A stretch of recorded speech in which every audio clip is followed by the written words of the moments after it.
The SOMNIUM FILES nirvanA initiative came out in June 2022 and is the sequel to the SOMNIUM FILES, although I'll use the term sequel loosely because this game doesn't actually care about being a sequel, I'll explain that later, in favor of trying to be something more for newer fans to play if they never actually played the first entry. While this game does have a spoiler check where it will ask the players they played the first game and ask them very specific questions from the first game in order to make sure they did play it, which I never did see a game do for a spoiler check.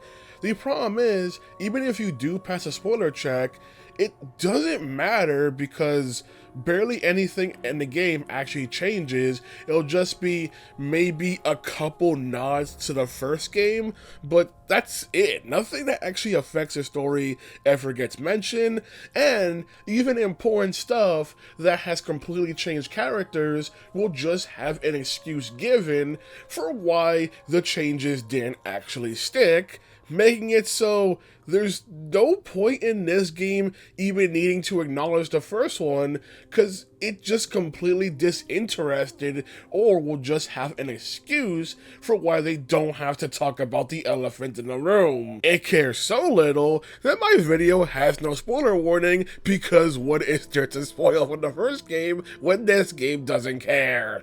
I'm only harping on it because it's advertised as a sequel to the first game, as a direct sequel, but they want to be a direct sequel and a newcomer-friendly game at the same time, something you can't exactly do unless you have a recap system, but they don't, so instead it's just, it's a tiny new adventure, but we're gonna pretend like this is a sequel to the first one. Our main premise is that 3 months after the first game, a new serial killer emerged, being dubbed the half-body serial killings, that was being investigated by a newcomer Ryuki, who has the AI ball, Tama, situated to his left eye, an artificial intelligence subsystem in the case. But the case eventually went cold, with our adventure starting out with Mizuki now being an agent of Abyss, Advanced Brain Investigation Squad, with her trying to continue the case 6 years later, even interrogating Ryuki to find out what exactly he knows about the case from 6 years ago, and what exactly happened to him, because when she interrogates him, he's not in a sound mental state at all, adding more to the mystery of what exactly happened throughout the half-body serial killings. While I like the new characters in this game, especially the duo of Ryuki and Tama, it also shows me that I thought Kaname, Date, and Aiba was two weirdos in a combination. Turns out, anyone here is a weirdo of a combination. Ryuki and Tama, even Mizuki and Aiba, just no one is weird. They all like to think that they're the normal person in the room. None of them are when it comes to how they operate in investigations as lead characters. While I like the character interactions and writing of this game, the overall story, I just don't like, and it's for a variety of reasons, whether it be the fact that the past and present aspect kneecaps the story being told because of how the characters have to act between the two, or the fact of, despite it being 6 years later, they don't actually change as characters. In fact, no one here really has much change or development despite a time skip of 6 years when the half-body serial killing started and when they have to now continue the investigation 6 years later. This is on top of the fact that this game won't mention the aspects from the first game. They pretty much just have to ignore it, so any development from that game might as well not even exist either. Where the first game I would describe as having a small scope that they managed to make feel big, nirvanA Initiative wants to have a big scope, but it feels so tiny because they don't have the kind of amount of characters or locales to actually make this scope feel really believable, or the fact that because of how this game's structured, because this is hard to describe. This game wants to have this big idea that it sounds cool on paper, but the actual execution not only doesn't matter for the actual mystery being told, it also kneecaps every character in the game because it's the reason why none of them can develop. They all have to remain static despite a 6-year time gap because of this one aspect again that they really want to build up. It's a thing that looks cool, sounds cool, but in execution kneecaps the entire mystery and just makes the writing way worse because of what they're unable to do with the characters for the sake of this one idea. It feels like they had this one idea they wanted to do with the game and then worked backwards from there, but they didn't really do anything to actually properly do anything with it when it comes to the mystery, so it just leaves characters just the way they started is the way they end, not helping the fact that when it comes to this time around, there's a lot less branching routes when it comes to how the story is told, and because of that, that means characters get less moments to shine as well. And on top of the fact they get less moments to shine, because those branches are just non-canon pathways, any development they have in them also just doesn't exist when it comes to the actual main pathway. So once again, it's just the characters themselves, while they are entertaining, they just don't have anything to do with them. There's entire dynamics in this game that I don't even know why these characters really have this dynamic, but the game says so I have to just believe it. Throw it on the ground! Slam! Crap! Sorry, Aiba. Aiba?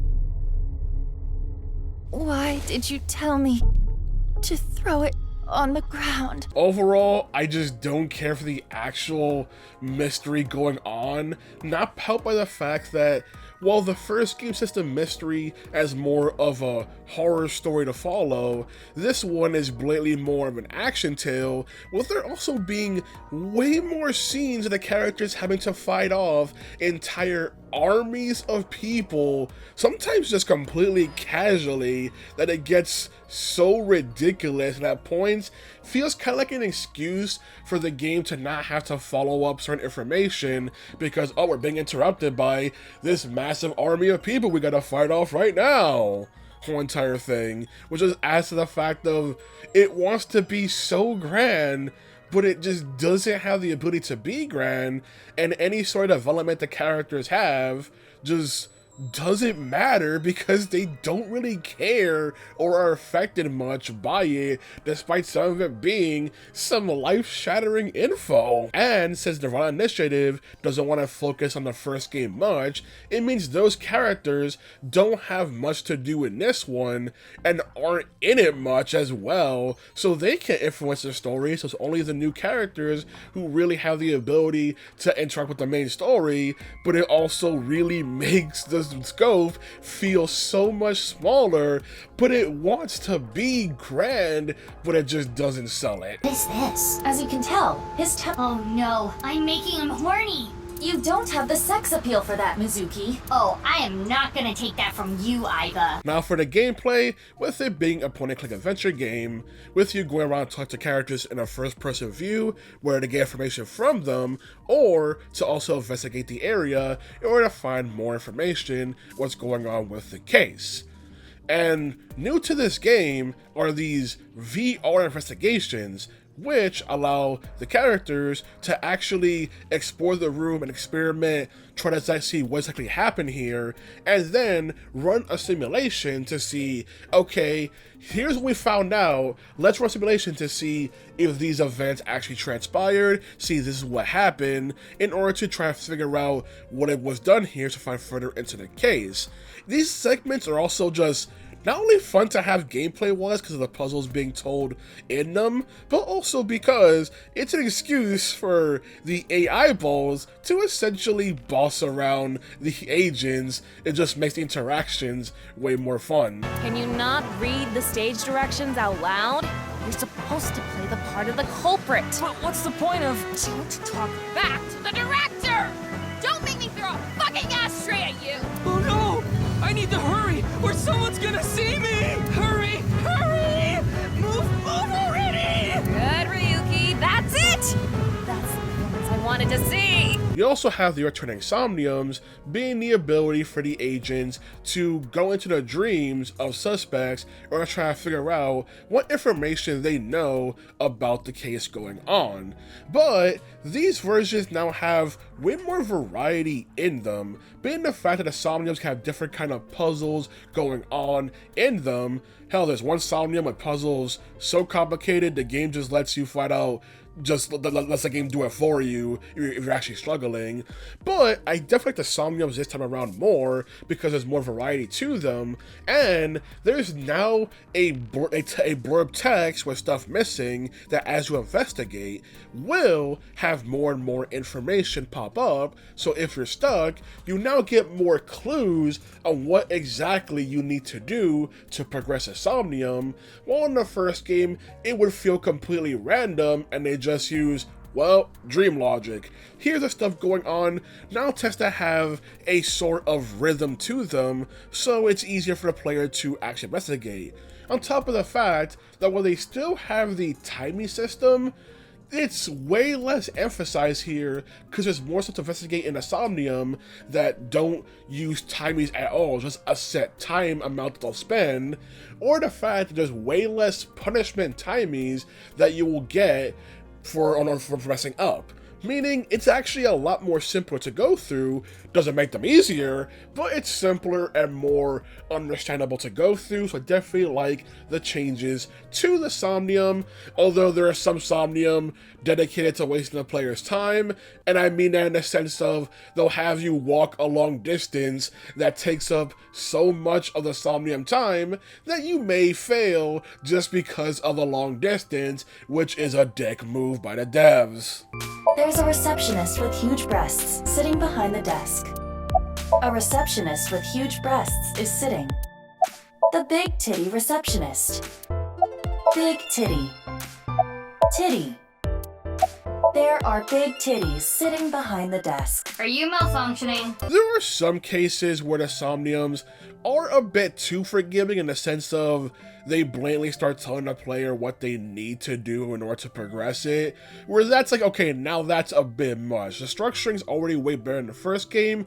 You didn't need to have moments, especially early on, where they're just blatantly telling the player the answer. And then, like I said later, there's a Somnium where they blatantly let the game solve it for you if you are struggling with it. There's also other new additions that just kind of exist, whether it be the eyeballing mechanic, where you can essentially have a Tamagotchi in your AI ball that it's just a thing that exists. You can also get therapy from Tama or Aiba, depending on which character you're playing as, but the therapy is portrayed within the perspective of the character they're attached to, so I don't know what's the point of that either.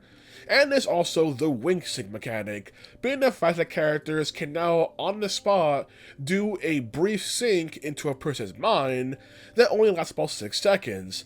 But unless it's a mandatory sync that needs to be done for the story, the information gathered just never gets used or really matters whatsoever, to a point where I'm not sure why they even give the player the ability to wink sync at points freely, even to the point where you can just have characters leave without you even using the wink sync options, because that's how optional it is. This is a weird thing, and they stress how wink sync takes up a lot of batteries from the AI ball, so they don't like using it all freely, but the player can still use it entirely freely, so I don't know, it feels like something that could have been an actual mechanic that had consequences for using it, but in reality it just ends up being a thing that just exists. There are also not collectible eyeballs, which can be spent as currency, which can be gotten either find them in the Somnium or for doing the eyeballing Tamagotchi game, but it's just there to unlock little special bonuses or outfits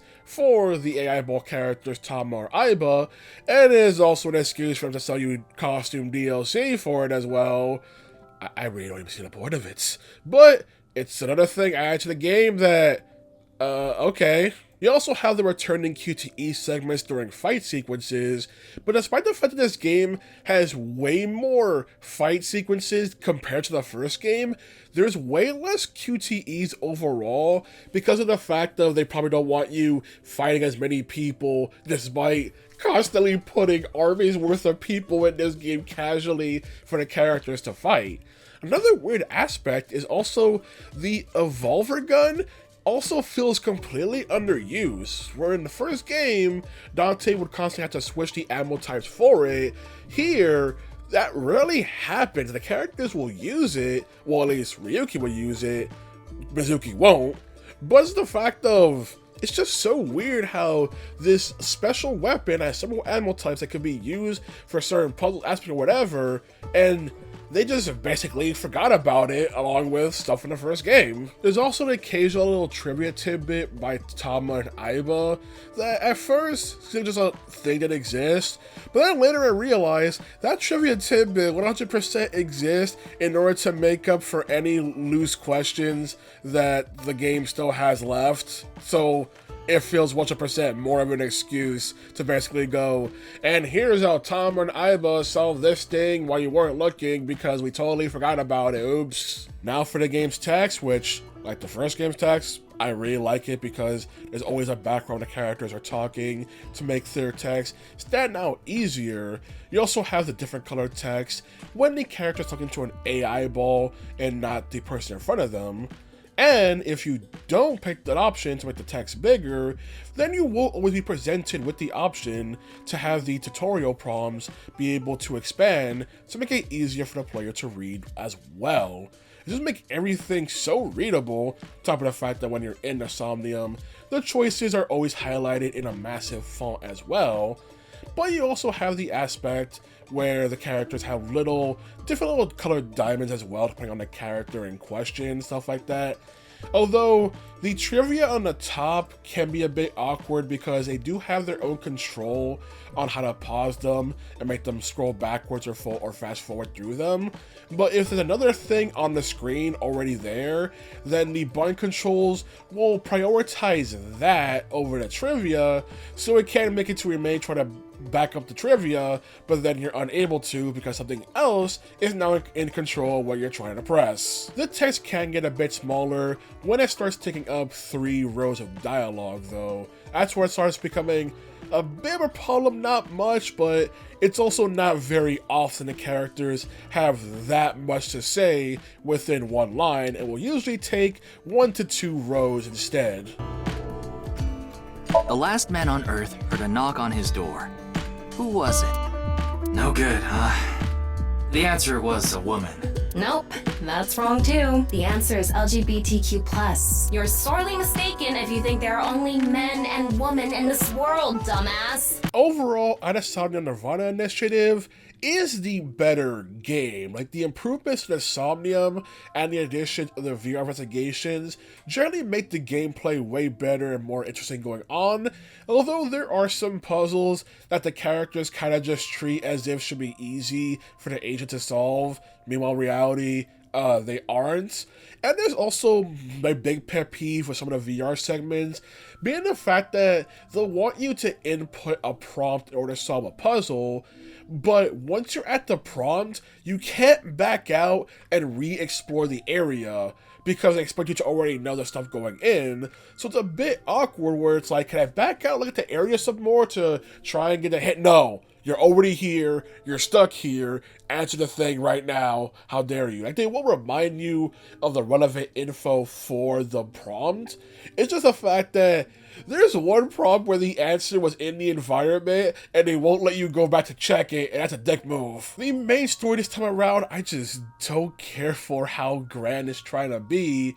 On top of the fact where the smaller cast of characters is trying to be so grand but can't exactly live up to the grandness, and the main thing they want to do with the game is just completely sabotaging the entire writing of the game, making it so no no character can actually live up to their full potential because they have to remain static because of it, which is just so disappointing, especially for characters like Ryuki and Mizuki and everything going on. The characters are still entertaining, it's just the fact that the longer the game goes on, the more one note they become because they have nothing else to really offer to what's going on because of how the game is handled. That's all I gotta say about SOMNIUM FILES. nirvanA Initiative, I would still call it a good title, but it's just a big downgrade from the first one.